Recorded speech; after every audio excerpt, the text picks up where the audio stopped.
أهلا وسهلا بكم على قناتنا الألمانية معنا أسهل. هناخد اللغة الألمانية من البداية خطوة بخطوة، وكمان عشان إخواتنا طلبة الثانوية العامة يستفيدوا معنا مع بداية السنة الجديدة. يلا بينا نبدأ. أي لغة بتتكون من إيه؟ بتتكون من جمل، والجمل بتتكون من كلمات، والكلمات بتتكون من حروف.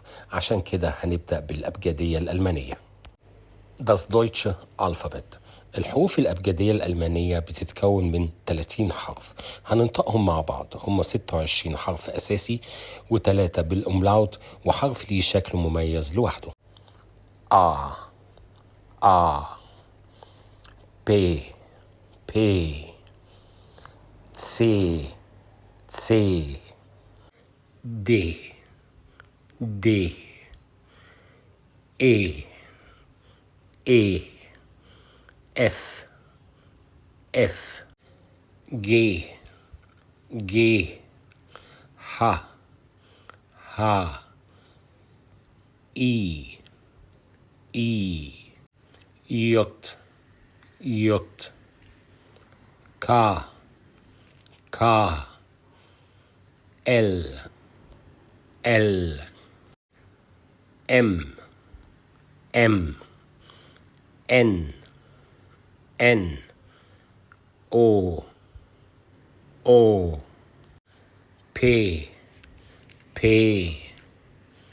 Q Q R R S S تا تا U U V V V V X X Y Y Z Z. نيجي دلوقتي للحروف الصوتية اللي هي A والO والU. لو اتحطوا نقطتين فوقهم ده اسمه أملاوت، فبيغير مخرج الكلمة أو مخرج الحرف.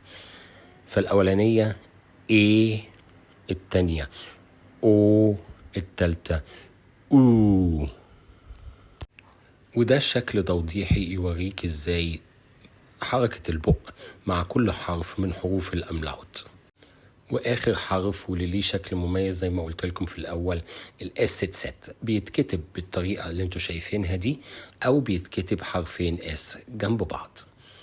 خلصت حلقه النهارده، اتمنى اكون افدتكم، ونتقابل في حلقه تانية نكمل فيها شرح او بدايات تعليم اللغه الالمانيه.